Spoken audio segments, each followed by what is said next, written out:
मयरिया होई है मयरिया गह गह करे सब गौआ नगरिया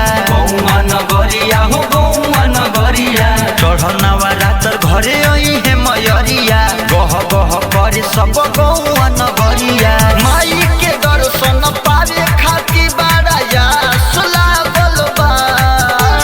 माई के दर्शन पावे खातिर बड़ा यास लागल बा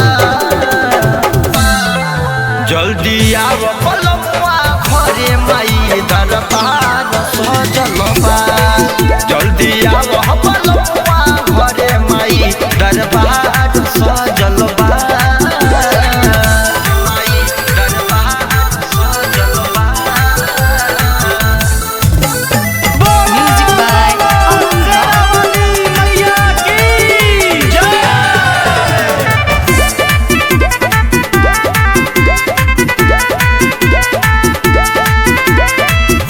नवदी नवरात्र में करब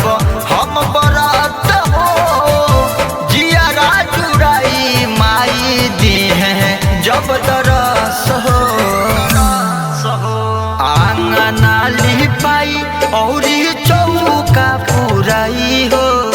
आंगना लिपाई औरी चौका पुराई हो जौआ जमाई ऊपर काला सा रखाई हो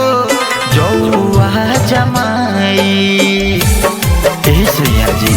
नवदी नवरात्र में करब हम बरात हो जियारा चुराई माई दी है जब दरस हो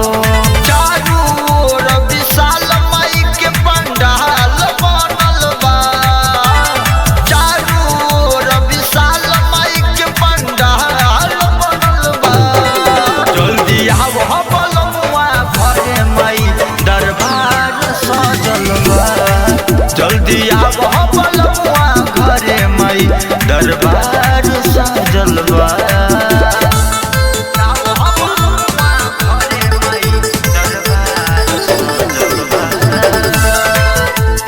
बोला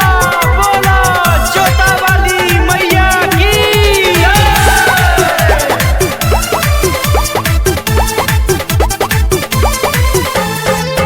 बरुसाल कहनी तरही गईनी बहरे मूर्ति भीड़ ले जाई के भरो साबा तोहारे रौआ बिनु कैसे हम जाइब अकेला हो रौआ बिनु कैसे हम जाइब अकेला हो